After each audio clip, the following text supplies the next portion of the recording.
Bonjour à tous.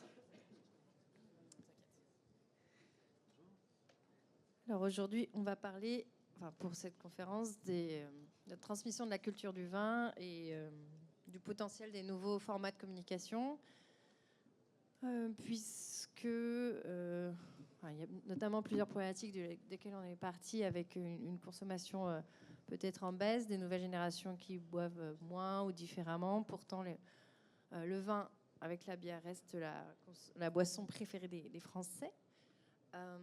Donc comment on fait pour se renouveler, pour communiquer différemment, pour, j'allais pas dire amener les jeunes à boire, parce que c'est un peu, c'est pas très politiquement correct ce que je dis, mais voilà. Donc pour cette table ronde et discuter de ce sujet, j'ai le plaisir d'accueillir 4 personnalités expertes de la communication, notamment Diane Souquier, connue aussi sous le pseudonyme d'Alka Loves Wine, qui est donc influenceuse notamment, mais pas que. Marion Château, responsable communication digitale vin et société. Sylvain Dadet, directeur associé de So Wine. Et Gilles Raison, CEO de Petit Ballon des Cantalos. Bonjour à tous. Je vais démarrer par une première question. Voilà. Donc, aujourd'hui, le vin peut-il encore avoir peut encore avoir une connotation désuète. Comment parvenir à modifier cette image péjorative grâce à la communication? Et je vais vous laisser démarrer, Sylvain. Eh bien, bonjour à tous, ravi d'être là parmi vous. Alors, le vin est-il désuet? C'est pas évidemment ce que je pense. J'ai le plaisir d'assister à une excellente conférence hier sur le thème "Le vin est-il cool?", qui adressait en partie cette question-là. En l'espèce, je pense que si on se dit que le vin est désuet, c'est qu'on se projette potentiellement du coup sur une appréciation de la catégorie vin par une plus jeune génération.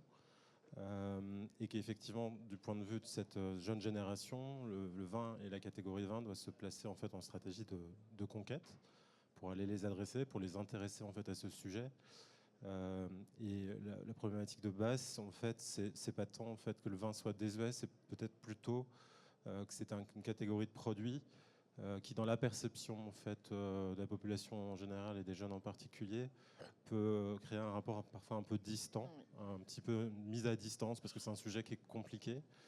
Et tout l'enjeu de cet échange aujourd'hui, c'est de démontrer effectivement qu'on a des moyens effectivement de communication qui peuvent permettre réellement de vulgariser, enfin de rendre en fait ce sujet-là très accessible. Et c'est pas qu'un sujet en fait pour les jeunes uniquement en réalité, Oui.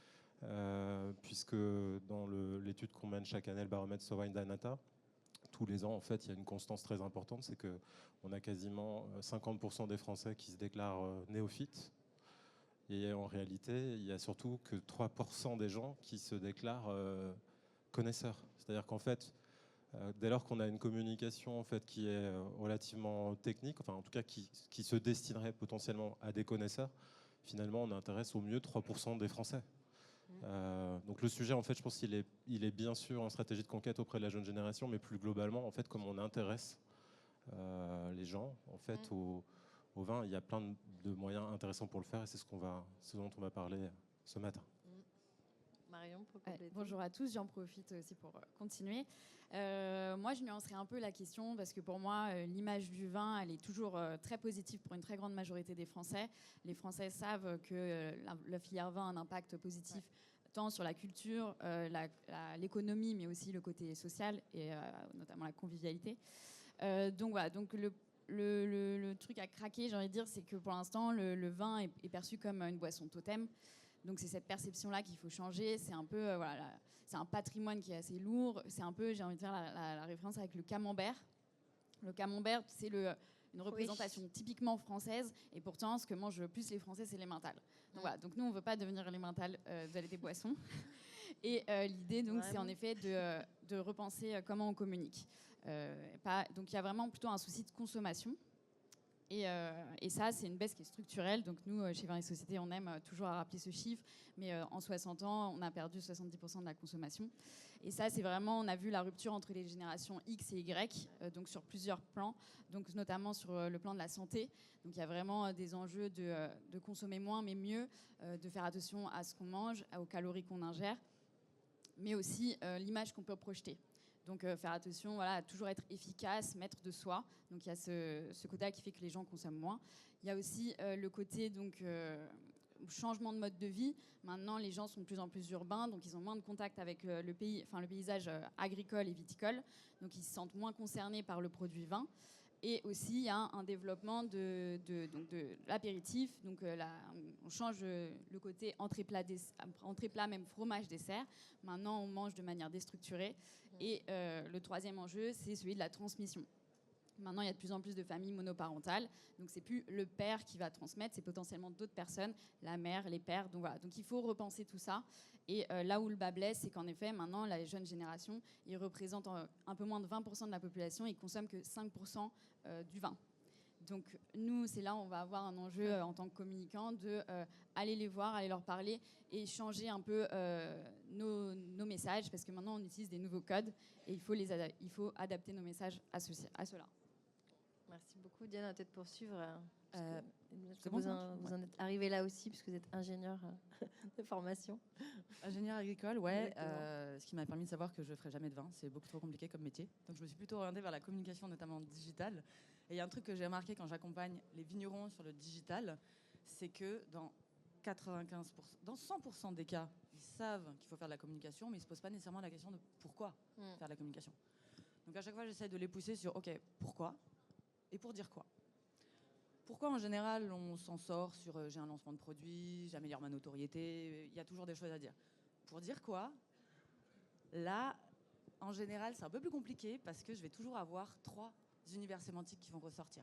Je leur dis à chaque fois, OK, tu veux communiquer, tu veux dire des choses, dis-moi en 3 mots qui tu es et on verra comment est-ce qu'on le décline de manière opérationnelle en termes de communication. La communication, ça reste qu'un moyen. Qu'est-ce qu'on dit ? J'ai un premier univers sémantique qui va toujours être autour de la qualité. Je fais des bons vins, j'ai un beau terroir, la base. Un univers sémantique qui va être autour de la nature. Je me préoccupe de l'environnement, je suis bio, j'ai des abeilles et des poneys. Et un troisième sur l'héritage. Donc, ça fait 500 ans que je suis là, je suis en domaine familial, je suis en appellation. 95% des cas, ça ne va pas être exactement les mêmes mots, mais ça va être les mêmes univers. Donc en fait, déclinez-le comme vous voulez, sur TikTok, sur Instagram, sur LinkedIn, les messages, ils se ressemblent quand même globalement. Donc à partir du moment où vous allez communiquer des choses qui ont déjà été vues, revues, revues, bon, ça manque peut-être un peu d'originalité et même si on a une contrainte réglementaire qui est, comment la définir, contraignante, il y a des moyens, enfin il y a des manière aussi peut-être d'aborder le vin qui pourrait permettre de le rendre un peu plus sexy, un peu moins vu et revu en fait.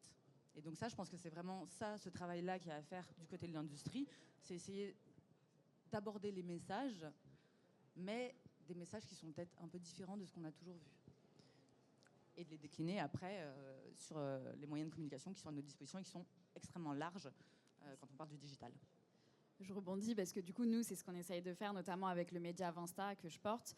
Voilà, on essaye en effet de casser un peu les codes, de parler d'autres sujets, de mélanger d'autres univers que le vin et les contenus traditionnels qu'on peut voir. Donc ça, c'est quelque chose qu'on a essayé de faire. Et je pense aussi, je vais passer la parole aussi aux petits ballons, qu'ils le font très bien aussi. Oui, exactement. J'allais vous rebondir et dire comment vous faites, vous avez fait. Alors le petit ballon existe depuis 13 ans. Et ça fait 13 ans qu'on essaye d'éduquer, d'apporter des informations, notamment aux néophytes, aux débutants du vin, qui veulent s'intéresser à la catégorie. Et on sait, en termes de marché, plus on s'y connaît, moins on va consommer, mais plus on va consommer des bouteilles valorisées. Et ça, c'est très important pour la filière, de réussir à valoriser le vin. Et quand on voit le prix moyen d'un litre en grande distribution qui est aux alentours d'un petit peu plus de 5 €, réussir à valoriser des bouteilles un petit peu au-dessus de ça, c'est très important parce que c'est ce qui permet de sauver en particulier la filière. Et donc nous, tout ce travail éducatif, il est fait donc à travers des box sur lesquels il y a des fiches pour le vin, il y a une gazette, cette fameuse gazette qu'on met dans nos coffrets, elle est tirée tous les mois, plus que la revue des vins de France. Donc en fait, elle a un pouvoir aujourd'hui de toucher justement des consommateurs qui ne sont pas des spécialistes, parce que je connais peu de débutants qui vont acheter la revue des vins de France. Le magazine est très bien, il n'y a pas de souci là-dessus, mais simplement pour toucher des gens dans une nouvelle catégorie, il faut leur parler un langage qui est simple, qui est précis, mais qui est du sérieux sans se prendre au sérieux. C'est-à-dire que si vous racontez des trucs trop compliqués, ça ne marche pas en fait. Il faut prendre les gens vraiment par la main, et c'est ce qu'on essaye de faire au Petit Ballon depuis 13 ans, notamment avec Jean-Michel Deluc qui est ici dans la salle, qui depuis 13 ans a utilisé tout son savoir-faire de plus de 40 ans de sommellerie avant le Petit Ballon pour le retranscrire pour le plus grand nombre en fait. En effet, donc ça passe un peu par la com, le marketing, on va y revenir après. Mais il y a aussi une tendance avec peut-être des nouveaux formats, des diversifications de gamme et de produits qu'on peut voir. Ça marche pas, ça c'est notre question. On parle souvent des canettes. Après, il y a aussi l'intrinsèque avec des vins naturels. Comment vous expliquez cette tendance? Est-ce que c'est Gilles après qui veut répondre là-dessus, De manière générale, quel que soit le marché, il y a des choses qui déclinent et des choses qui montent. Donc, il y a effectivement des nouvelles tendances dans le vin, le Nolo, les nouveaux formats, le nature, il y a tout ce qui est lié à la transition écologique dont on parlait. Il n'empêche qu'aujourd'hui, l'équation totale, c'est que le vin baisse. C'est-à-dire que, notamment, le vin rouge baisse et toutes ces nouvelles tendances, pour l'instant, n'ont pas réussi à compenser la baisse du vin rouge. Donc, qu'est-ce qu'il faut faire par rapport à ça ? Il faut réussir à embrasser ces tendances pour les amplifier de manière forte, et il faut potentiellement en créer des nouvelles. C'est-à-dire qu'on n'a pas encore trouvé probablement la tendance, la vague suffisamment forte qui va permettre à la filière de gagner et de poursuivre sa croissance qui est en difficulté. Si on prend, je vais vous prendre un exemple qui n'a rien à voir avec le vin, mais je trouve qu'il est assez marquant. Prenez la Formule 1. La Formule 1, c'est un marché qui n'arrêtait pas de baisser. En 2019, Netflix lance Drive to Survive. Et là, tout d'un coup, plus 15%, tous les tickets de tous les grands prix ensuite sont tout le temps pris. Et donc, ça, c'est intéressant parce que c'est une catégorie. C'était un peu le sport à la papa, le truc du dimanche devant la télé à 14h qui intéressait plus personne. Et tout d'un coup, alors pourtant, c'est l'inverse de la transition écologique quand même. Donc, il y a une contre-tendance qui est incroyable. Et Netflix relance ce sport. Et moi, je pense que le vin a besoin d'un coup comme ça, un coup à la Netflix. Alors, il y a eu des films, Ceux qui nous lient, par exemple, Cédric Clapiche, c'est vachement bien. Mais il manque des initiatives ultra puissantes pour relancer et pour donner envie de cette filière à toute une génération de nouveaux consommateurs. Est-ce qu'il nous faut un Lewis Hamilton du vin non, mais c'est vrai, après, la cible projetée, il faut que on fasse parler les acteurs qui sont jeunes, en fait, et qui parlent aussi de la même façon que les consommateurs. Donc ça, c'est une réalité, il faudra les mettre en avant. Après, moi, je pense que voilà, on est dans une baisse structurelle, on ne retrouvera jamais le même niveau, mais il y a des actions assez simples à mener, comme que le vin soit présent là où les jeunes sont présents. Par exemple, dans des festivals, je sais pas, c'est peut-être aussi développer aussi des services. Oui, mais ça rejoint la question sur les formats, voilà, les services. Peut-être développer les activités œnotouristiques. Maintenant, on est vraiment sur le côté expérientiel du vin, plus que vraiment le produit. Moi, je crois beaucoup au renouveau du vignoble d'Île-de-France, par exemple, parce qu'on a vraiment la conscience locale qui va revenir. Paris, c'est là où il y a le plus de cavistes et potentiellement là où les gens consomment le plus de vin. Pourquoi pas j'ai envie de dire, il y a peut-être des choses où on peut investir encore dans le vin. Oui, le parallèle en fait qu'on peut faire aussi, c'est avec les autres boissons alcoolisées en termes de dynamique. On peut s'interroger quand même pour dire, sur la catégorie des boissons alcoolisées, pourquoi le vin semblerait conditionnel moins attractif que la bière notamment, ou les cocktails et les spiritueux. Alors effectivement, c'est des sujets autour des moments de consommation, on en a parlé, se dire comment le vin trouve sa place ou retrouve sa place au moment de l'apéritif, qui est effectivement un moment de consommation très très bataillé. Mais derrière ça, il y a quand même un sujet, alors évidemment c'est notre sujet du marketing et de la communication qui parle, mais un sujet de la marque. Oui. Enfin, je veux dire, on parle des jeunes notamment, les jeunes, ils adorent les marques, ils consomment les marques. Donc il n'y a aucune raison que le vin ne soit pas en capacité en fait à être reconnu, perçu et détecté comme une marque, pourvu que des acteurs en fait s'emparent de ce sujet-là pour vraiment déployer des marques avec des stratégies à ce moment-là. Où en fait le marketing de l'offre rencontre le marketing de la demande. Et quand on parle des nouveaux formats, les canettes, c'est super, mais ça ne va pas révolutionner le vin, les canettes. Ça va répondre potentiellement à des moments de consommation novateurs, recherchés par une certaine typologie de consommateurs. Et effectivement, avec une bonne stratégie marketing, on va pouvoir aller, du coup, potentiellement recruter des consommateurs qui ne sont pas dans la catégorie du vin, qui sont peut-être dans la catégorie de la bière. Et je pense qu'il y a un vrai enjeu, en fait, alors qui est compliqué, parce qu'en fait, c'est énormément d'acteurs, bien entendu, le vin. Ouais. Il y a à avoir la surface financière qui permet ensuite de déployer des stratégies marketing qui permettent d'accéder à un statut de marque, c'est compliqué. Mais même à son petit niveau, il y a plein de choses à faire. En fait, il faut, je pense déjà, se voir, c'est ce que tu disais Diane, en fait, il faut travailler en fait, sur un socle de discours et de messages.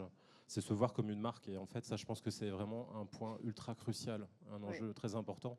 Et finalement, le Petit Ballon est une marque puissante qui fait en fait en partie le job aussi de recruter et de connecter en fait des consommateurs potentiellement de bière avec le vin.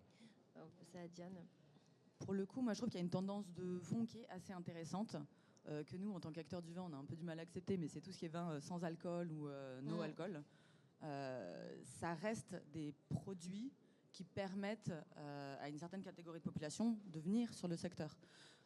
Pour le coup, moi j'ai 30 000 personnes qui me suivent, quelques jeunes, et en fait, en étant vraiment professionnel du vin depuis des années, je ne m'étais pas rendu compte de ça, mais il y a pas mal de jeunes qui m'ont dit, mais en fait, moi je ne bois pas de vin, parce que déjà, quand je bois de l'alcool, c'est en apéro, et je me bois une bouteille de vin tout seul, je suis fracassé.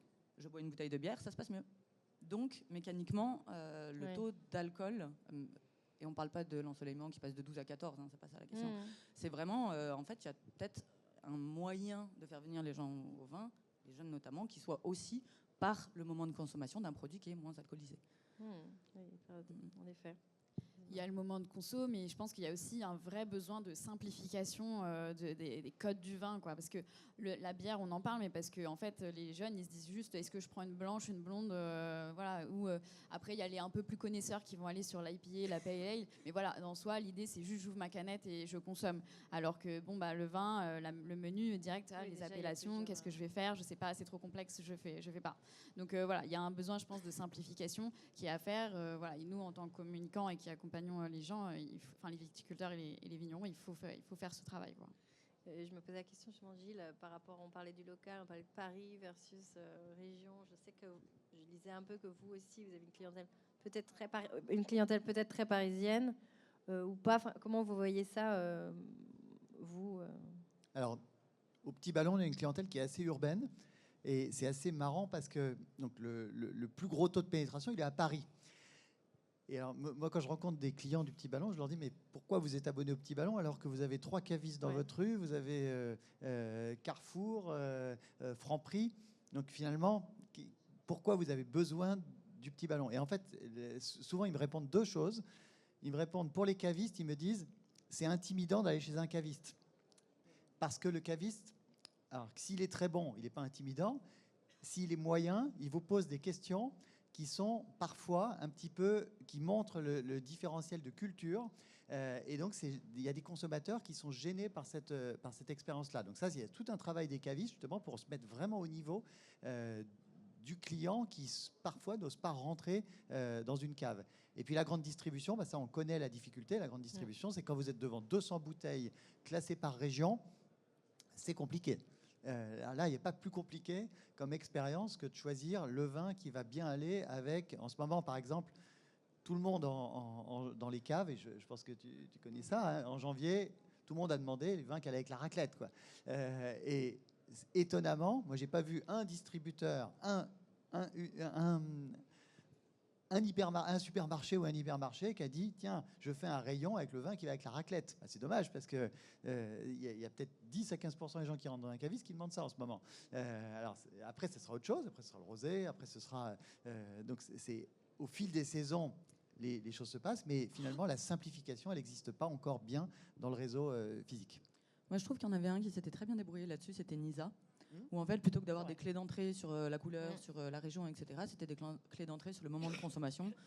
Qu'est-ce que tu bois avec ta soirée Netflix? Qu'est-ce que tu bois avec ta pizza? Qu'est-ce que tu bois, etc. Et donc, on se projetait dans le moment. La bouteille, on regardait en gros si l'étiquette nous plaisait et surtout si le prix matchait. Et on repartait avec. C'était relativement simple comme acte d'achat. Est-ce que justement vous avez des cas d'usage comme ça ou quel levier marketing? Alors si on revient encore sur les jeunes, comment on les touche? Qu'est-ce qui pourrait être fait qui n'a pas encore été fait? Alors, qui n'a pas été fait, ça c'est compliqué. En fait, je pense que la base de l'histoire, c'est qu'il faut s'adresser au consommateur. C'est-à-dire pour le réintéresser, il faut s'adresser à lui. Alors, on peut le faire via effectivement les prescripteurs, via les cavistes, mais on peut avoir aussi une communication directionnelle, directe, auprès des consommateurs. Et ça, bien sûr, c'est les réseaux sociaux. Parce qu'en fait, clairement, si on se projette du coup sur une cible de jeunes consommateurs en stratégie de conquête, si on veut du coup avoir un rôle un petit peu d'influence sur eux, enfin pouvoir les toucher, il faut être là où ils sont.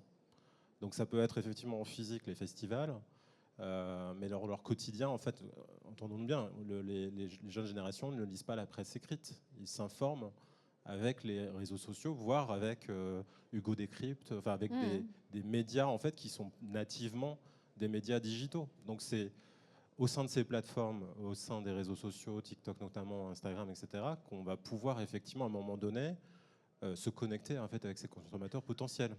Mais pour ce faire, effectivement, il faut y aller avec des attributs, avec un contenu qui est de nature à les intéresser. C'est-à-dire qu'il faut aussi se donner effectivement un petit peu de mal pour dire, et avec effectivement une démarche plutôt d'accessibilité, de vulgarisation, comment en fait je fais monter cette jeune génération dans le bateau du vin. Et il y a des exemples effectivement qui sont assez probants.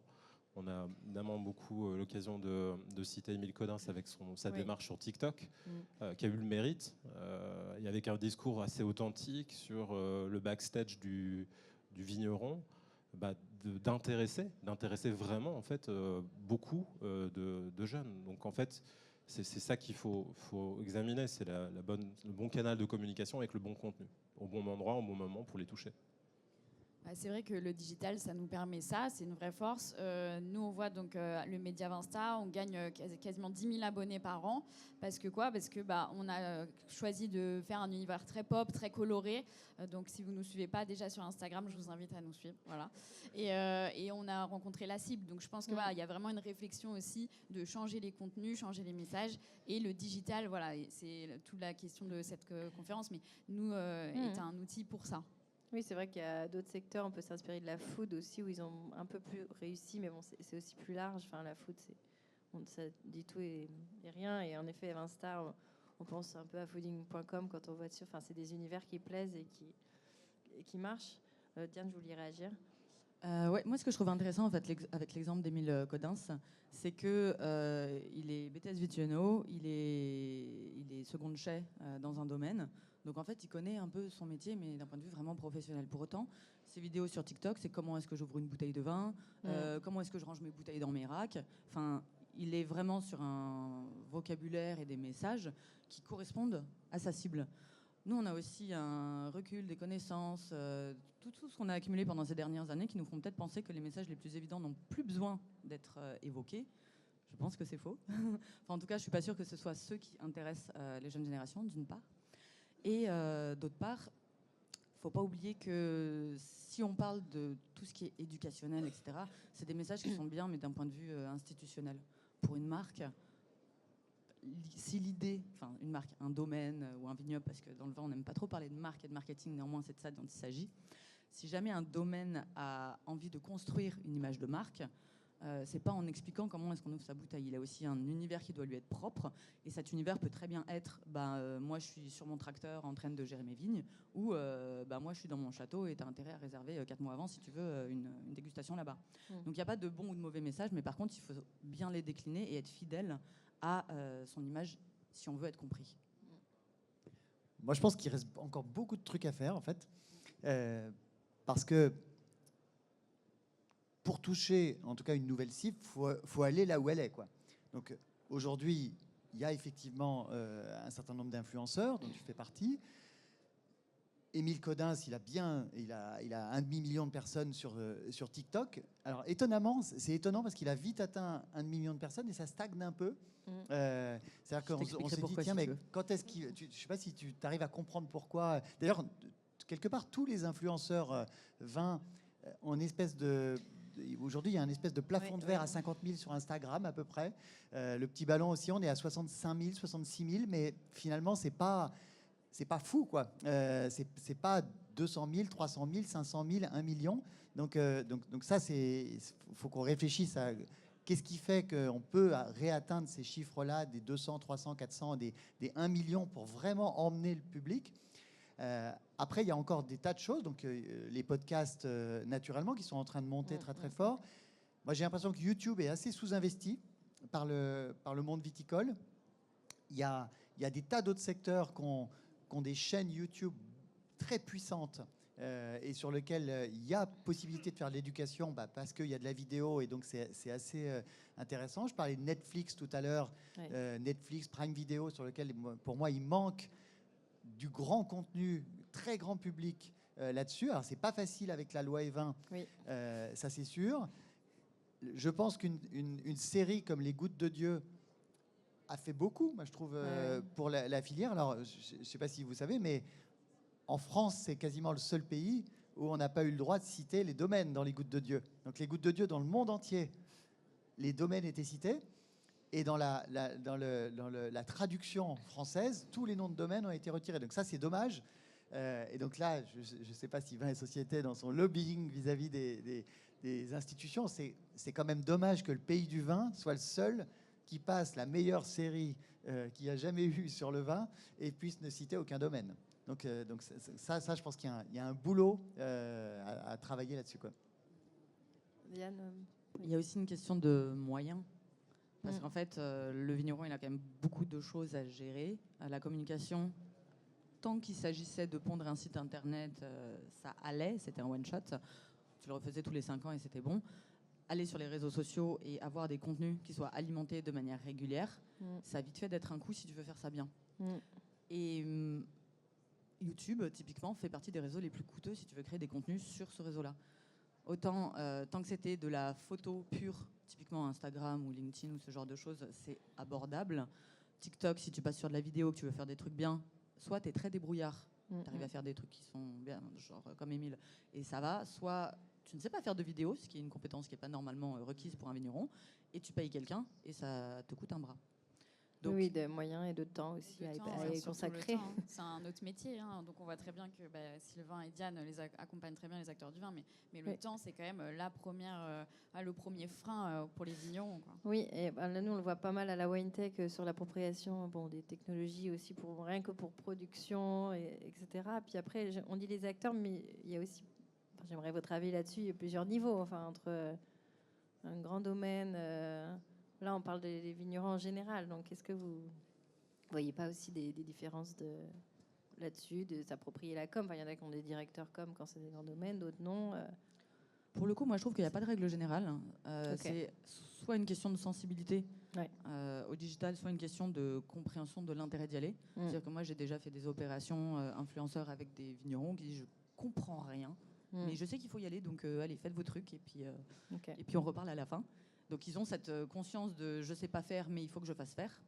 Et après, il y a des grands domaines, des grandes marques, qui, eux, ont un plan de communication sur 4 ans pour lequel ils savent à quel moment ils vont activer quels influenceurs, etc. Donc, il n'y a pas de règle générale. Ça dépend vraiment en fait, des stratégies qui se sont construites derrière. Et moi, je travaille autant avec des grosses marques qu'avec des petits vignerons. Sylvain, j'imagine que dans vos clients aussi. Oui, bah, je partage l'analyse. En fait, on accompagne vraiment tous les acteurs, depuis les petits domaines familiaux jusqu'aux grands groupes internationaux. Et en fait, c'est une question un peu de déclic. Enfin, tu disais à juste titre qu'il y a encore quelques années, en fait, le mot marque ou marketing, c'était presque un gros mot. Bon, je pense que ça fait 15 ans que nous, on opère, on a vu vraiment une évolution quand même. Ouais. Et puis, une bonne nouvelle, c'est qu'il y a quand même des jeunes générations qui arrivent. Enfin, Oui. que ce soit à la tête des petits domaines ou de plus grandes propriétés. Donc, il y a, en fait, je vous disais tout à l'heure, sur le sujet de la marque, en fait, sur la culture de la marque, de se voir comme marque, d'avoir l'intuition en fait, qu'il faut agir comme une marque, ça évolue quand même assez sensiblement, y compris dans les domaines, je dirais, familiaux. Et évidemment, dès qu'on se place à l'échelle d'une maison de champagne ou d'une grande propriété, là, il y a, au-delà des équipes, effectivement, finalement, nativement, une culture de la marque, c'est-à-dire une perception de se voir comme une marque et d'agir en ce sens pour se connecter avec ses consommateurs. Et c'est là où, en fait, du coup, il faut avoir cette bonne réflexion qui est de dire, moi, en tant que marque, par rapport en ayant idéalement répondu à la question, qu'est-ce qui me rend unique ? Comment je me connecte, du coup, avec la cible que je veux adresser ? Et c'est là où, en fait, il faut aussi avoir une réflexion qui est de dire, si je suis à très large spectre, et si, du coup, y compris sur les réseaux sociaux, en fait, j'essaie de parler à tout le monde, en fait, je risque de surtout parler à personne.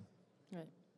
Et on parle pas mal de digital, mais est-ce que vous pensez que la vie réelle, le physique, est-ce que la foire au vin est un concept terminé le no-tourisme, peut-être des choses à faire. On a quand même des châteaux parfois avec des portes assez fermées.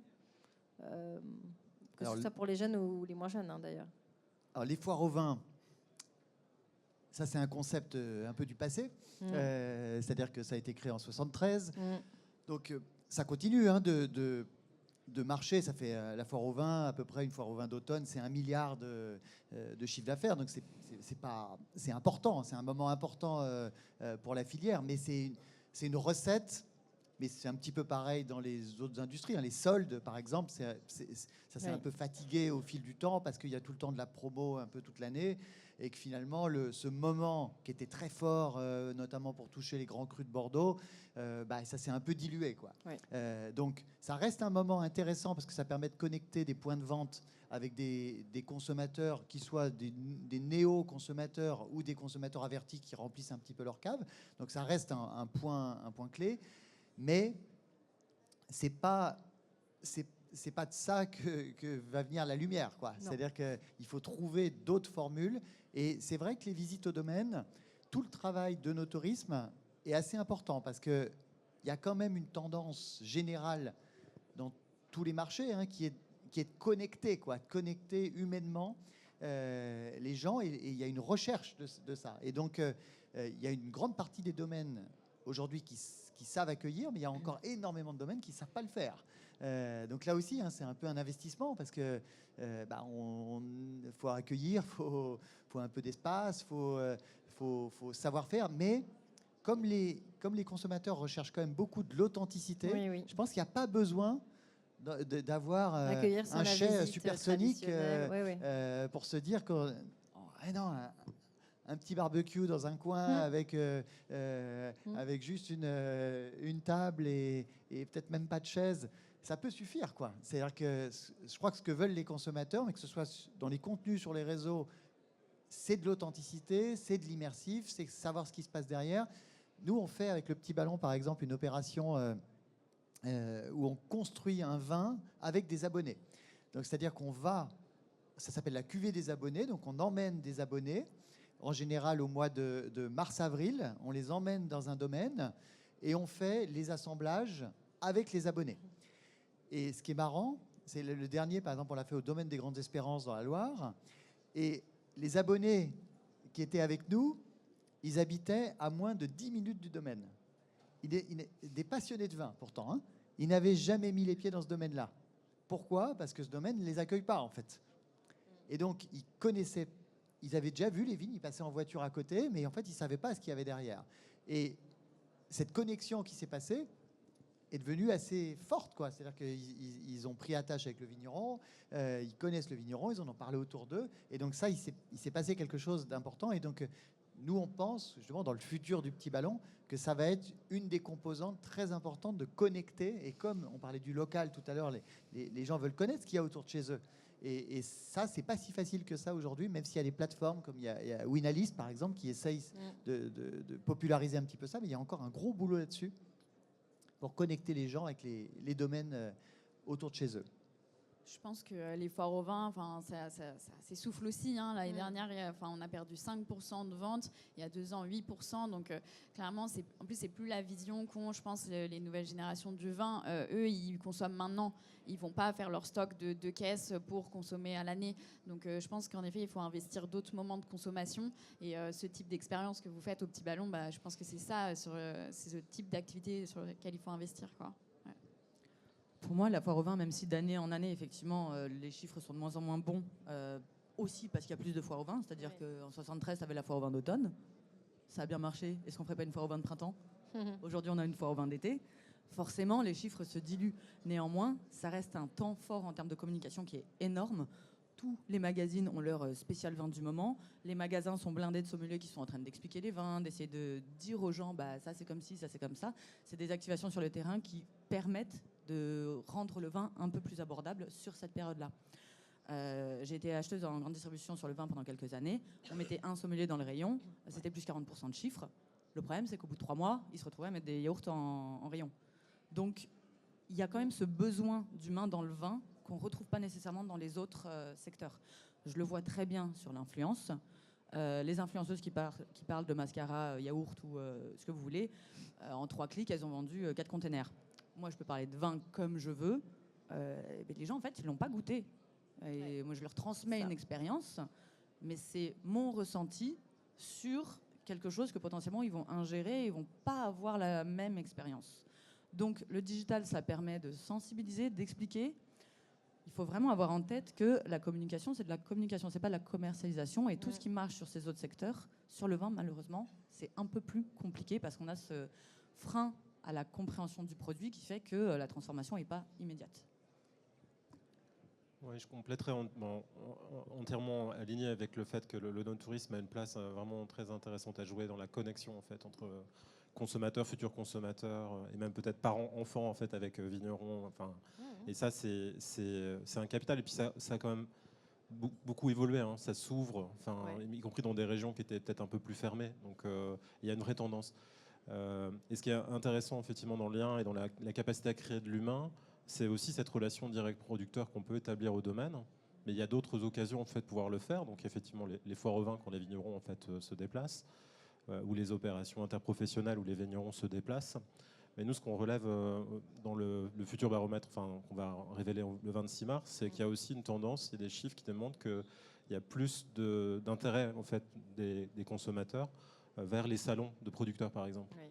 Donc il y a d'autres espaces en fait, de capacité en fait, à se connecter directement avec le produit. Alors peut-être que les salons de producteurs, c'est des gens qui sont déjà un tout petit peu plus éveillés sur la catégorie du vin que vraiment les ultra-néophytes. Mais on voit que ça répond quand même à quelque chose d'hyper important en effet dans l'univers du vin, c'est la capacité à créer du lien. Et ce lien et ce rapport à l'humain, en fait, direct producteur. Très bien, merci. Alors là, on est à la WineTech quand même. D'ailleurs, voilà, ça fait 3 ans qu'on a essayé d'amener de la tech et un espace comme ça dans un gros salon B2B. On voit de plus en plus, vous êtes très nombreux aux conférences, donc c'est génial. Est-ce que, en conclusion, chacun, voilà, donc on parlait communication, la communication digitale. Est-ce que vous pensez donc que ça va je pense que vous pensez que c'est vraiment au service du monde viticole. Si vous deviez conclure et donner quelques perspectives, qu'est-ce que vous diriez chacun ? Pour le coup, je trouve que l'univers du vin a cette chance d'être toujours en retard sur tout.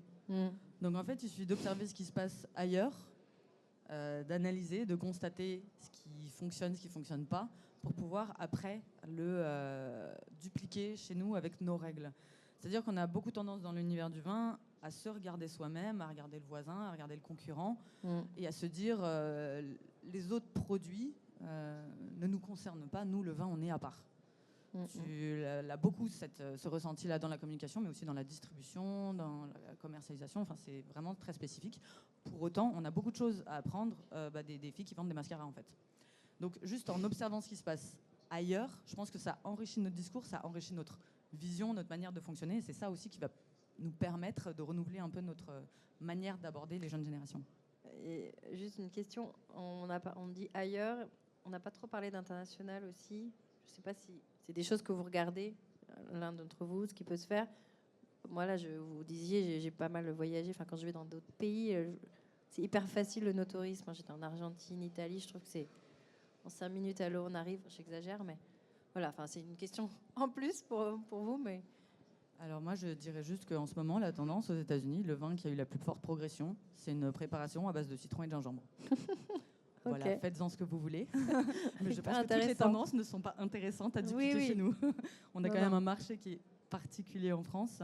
C'est intéressant de voir ce qui se passe ailleurs. La capsule, on est toujours au même niveau qu'il y a 10 ans.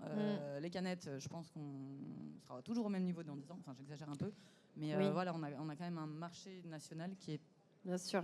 Non, mais ma difficile à- question était aussi que la clientèle n'est pas toujours que française, au final. Enfin, Ouais, il y a un sujet que je trouve assez intéressant, et en plus on a un excellent exemple à côté de nous avec le petit ballon, oui. c'est le sujet du club. Mm. Si on regarde les États-Unis, en fait, il y a une grosse partie du business et du business des propriétés qui se fait en fait dans une logique de communauté et d'un club en fait, et une animation de ce club par la propriété. Et force est de constater, en tout cas, qu'en France, et ça dure déjà depuis fort longtemps aux États-Unis, que c'est un concept en fait qui est peut-être difficilement duplicable, mais qu'en tout cas, de notre observation, on voit peu de gens s'emparer. Alors qu'on a un exemple est très éloquent, le petit ballon est un super club de vin en fait finalement. Alors justement, Oui. pour aller plus loin que ce que fait le petit ballon aujourd'hui, nous justement on réfléchit à comment on peut créer une vraie communauté avec des consommateurs qui peuvent se parler entre eux, qui peuvent parler à un sommelier, qui peuvent interagir avec des vignerons qui peuvent interagir entre eux. Donc typiquement, par exemple, vous prenez un secteur qui est le gaming. Il y a une plateforme qui s'appelle Discord, Oui. sur lequel il y a des serveurs avec des millions de personnes qui parlent entre eux. Nous, ce qu'on voudrait, c'est trouver comment on va devenir le Discord, enfin en tout cas, Oui, comment on va investir des plateformes type Discord pour que les consommateurs puissent parler entre eux. Puisque je pense qu'il y a une chose qu'on ne pourra jamais enlever au vin et qui doit, à mon avis, être une de ses sources de renouveau, c'est la convivialité. Oui. C'est-à-dire que c'est un produit qui est extraordinaire pour créer du lien entre les gens, pour créer des visites. Et donc, c'est quand même un produit qui est au carrefour de la géographie, de la chimie, de l'alimentation. C'est extraordinaire, ce produit de l'agriculture. Et donc, si on arrive à valoriser tout ça et à faire en sorte que ce soit un vrai outil de connexion entre les humains, là, ça devient surpuissant, en fait. Et donc, c'est ça qu'on va, en tout cas, nous, au Petit Ballon, c'est dans cette direction-là qu'on réfléchit pour les 10 ans d'après, puisque nous, on est arrivé à la conclusion que le discours qu'on a tenu il y a 10 ans, qui était démocratiser le vin, casser les codes, dépoussiérer, en fait, c'est devenu le discours ambiant.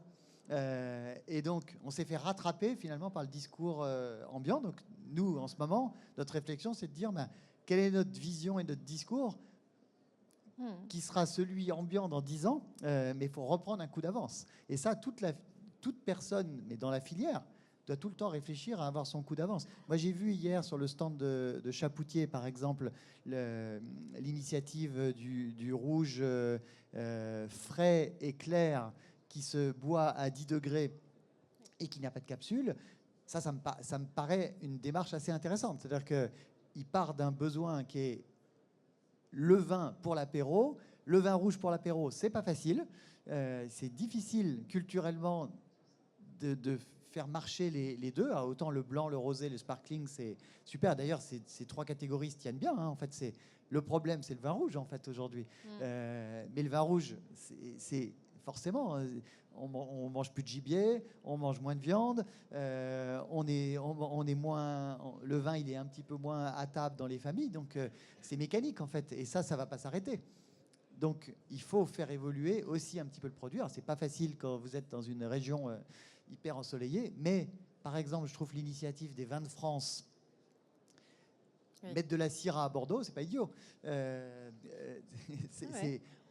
Et typiquement, nous, là, au Petit Ballon, on fait une grosse initiative avec les vins de France pour expliquer ce que c'est et expliquer pourquoi certains vignerons, justement, sortent des codes de leur appellation pour proposer un vin qui, finalement, va mieux correspondre, dans certains cas, aux besoins actuels des clients. Et pour faire tout ça, la filière, c'est vrai que le secteur viticole, c'est un secteur agricole, donc c'est le temps long. On met quand même un peu de temps pour changer ses produits. Voilà, il y a une récolte par an. Donc c'est vrai que c'est là la force de la communication digitale, c'est qu'on va aller toucher, on peut changer déjà le discours et aller toucher les consommateurs plus rapidement, plus efficacement, les ciblant, et surtout les nouveaux consommateurs. Donc c'est là la force de la communication digitale, et montrer que la filière et les acteurs du vin sont dynamiques, sont innovants. C'est ce qui fera rester le vin dans le verre des Français, en fait. Merci beaucoup. On va prendre des questions juste après. Un dernier mot, Sylvain ? Non, simplement, effectivement, pour dire que, puisque la question posée, c'est-à-dire la dynamique de la wine tech et notre problématique, en fait, est-ce qu'on va trouver des réponses, en fait, parmi la wine tech sur l'accessibilité du vin moi, ce que je relève, c'est que la problématique, en fait, quand je disais en introduction de mise à distance, finalement de complexité, c'est que c'est une offre, en fait, qui est pléthorique. Donc ça peut être un petit peu intimidant. On peut avoir des difficultés, en fait, à du coup faire un choix informé. Et je trouve que globalement, la dynamique de la wine tech, elle répond, alors pas qu'à ce sujet-là, mais en partie à un sujet que je trouve assez fondamental, qui est l'aide à la décision. C'est-à-dire qu'en fait, l'ensemble des outils et des solutions, elles sont conçues justement pour aider le consommateur. Et je pense que ça, c'est hyper important d'avoir une réflexion et que les acteurs, en fait, pensent au consommateur et pas simplement, en fait, à l'exercice de la production, qui est de faire le plus beau vin avec beaucoup de sensibilité et beaucoup d'authenticité. Il faut avoir une vraie réflexion, du coup, sur le consommateur final, parce que au final, c'est lui qui décide. Exactement. Merci beaucoup. Je vais prendre quelques questions. Ouais.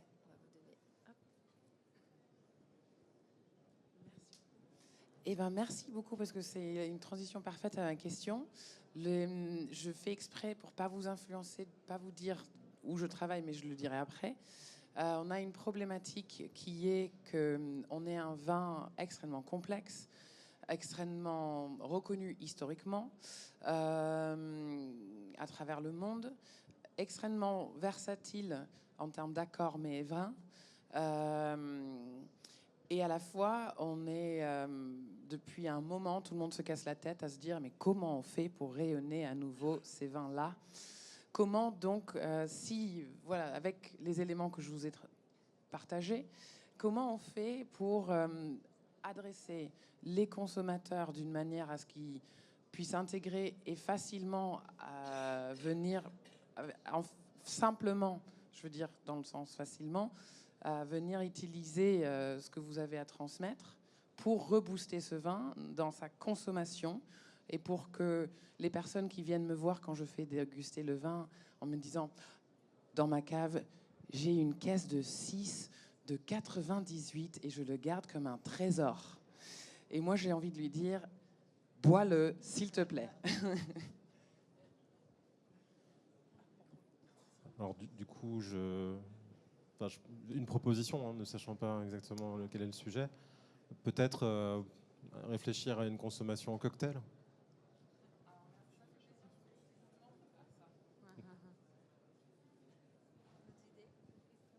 Alors, je ne sais pas si vous vendez du sauterne, peut-être. Non, j'ai pas vu la carte, hein. Mais ça semble être un peu le sujet. Non, je pense que je vais vous faire un des trucs les plus innovants en vin, moi, que j'ai... un des contenus les plus drôles que j'ai vu récemment, c'est Squeezie, qui a fait Qui est l'imposteur avec un sommelier et 2 faux sommeliers avec Eric et Ramsey. Et Eric et Ramsey étaient dans le jury. Et ils faisaient goûter des vins. Donc, il y avait donc 2 faux sommeliers et un vrai sommelier. Il fallait trouver 2 vrais et un faux, d'ailleurs. Et il leur mettait un vin à 5 euros, un vin à 50 euros, un vin à 500 euros. Et il leur disait lequel est lequel. Et le vrai sommelier s'est trompé. Et donc, je prends cet exemple pour dire que j'ai l'impression, je ne sais pas si ça correspond à votre cas, mais en tout cas, pour réintéresser à quelque chose, il faut créer justement des contenus, je trouve. Alors, par exemple, s'il y a une problématique d'accord mes vins, faire des tas de contenus vidéo où on fait goûter à des gens ce vin avec telle chose, je trouve que c'est marrant ça, de dire ça va pas, ça va pas, ça va pas. Et du coup, ça peut ouvrir des nouvelles perspectives. Et puis surtout, quand ça marche pas, ça fait des trucs un peu drôles. Et ça devient un petit peu plus viral. Et peut-être que ça peut relancer une appellation ou un cépage. Alors, je vais juste répondre également. Alors moi, je trouve pas que le sauterne soit hyper drôle, mais pourquoi pas. Du coup, j'aurais une approche un peu différente. Pour moi, les vins liquoreux ont raté un message qui est pourtant d'une évidence extrême. Et si on pense simplification des messages, créer des nouveaux messages avec des nouvelles manières de s'exprimer qu'on n'a pas nécessairement vues, c'est peut-être un peu mettre la charrue avant les bœufs. Bon, à l'époque des tracteurs, c'est pas très grave. Néanmoins, pour moi, le sauterne, ça reste un vin qui, votre client, il l'a bien compris, reste en cave pendant des années et des années. Et ces vins sucrés ont la capacité de garde qu'aucun autre vin n'a. Et moi, l'une des questions que j'ai le plus souvent, c'est mon gamin, il est né, qu'est-ce que j'achète comme vin?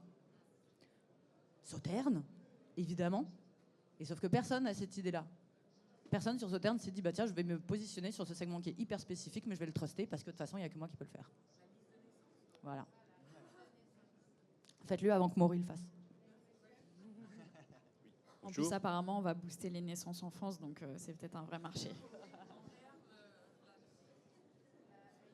Une petite question. Vous m'entendez? Oui. Bonjour, merci. Je viens de Pérou. Je constate qu'on a un peu, grosso modo, le même contexte. Voilà, on n'est pas producteur, on a des importateurs, mais bien sûr, on s'adresse à client final. Et donc, tout le monde communique la même chose. Qu'on a dit Diane, non? On est les meilleurs vins, on est la meilleure qualité, terroir, héritage. Finalement, les clients ne sont pas des connaisseurs, comme vous, les 3% ne connaissent pas. Ils se sentent minuscules, ils ont peur de perdre leur argent, d'acheter une grosse bouteille et qu'après, finalement, ce n'est pas à l'auteur de mon investissement. Et finalement, ils finissent pour choisir les valeurs sûres. Voilà, que ce n'est pas forcément le meilleur vin. Et donc, dans ce contexte-là, mes questions, c'est comment on arrive à faire tomber la peur des clients finaux pour qu'ils osent tester des nouveaux vins? Comment gagner de la crédibilité au consommateur final? Merci. Alors, j'ai une réponse là-dessus. Parce que du coup, après avoir été acheteuse pour la GD, j'ai été acheteuse pour le digital chez Vente Privée, qui est donc un acteur spécialisé dans la vente de marques. Vente Privée, c'est que des marques discountées, et notamment, donc, on avait un secteur vin. Et donc, les gens achetaient des vins sans les avoir goûtés. Et ce qu'ils achetaient le plus, c'était Chapoutier. Parce que Chapoutier, ça dit quelque chose aux gens. C'est là la force aussi de la marque, c'est qu'on va être capable de passer le cap, de se dire, en fait, ce vin, il coûte 60 €, je ne l'ai jamais goûté, mais j'ai confiance en la force de la marque Chapoutier, la force de la marque, l'appellation, la force du distributeur, qui était dans ce cas la vente privée, et c'est ça qui va me faire passer le cap. Donc en fait, pour moi, la transformation, elle fait aussi beaucoup par rapport à ce travail d'identité de marque qu'on essaye de porter dans nos différentes structures.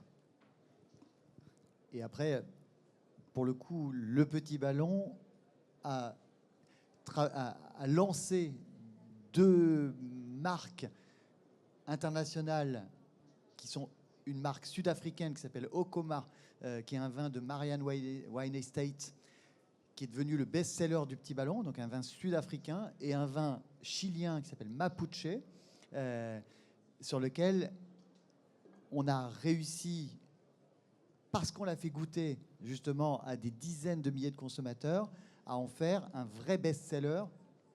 Donc c'est possible, mais simplement, faut faire effectivement goûter.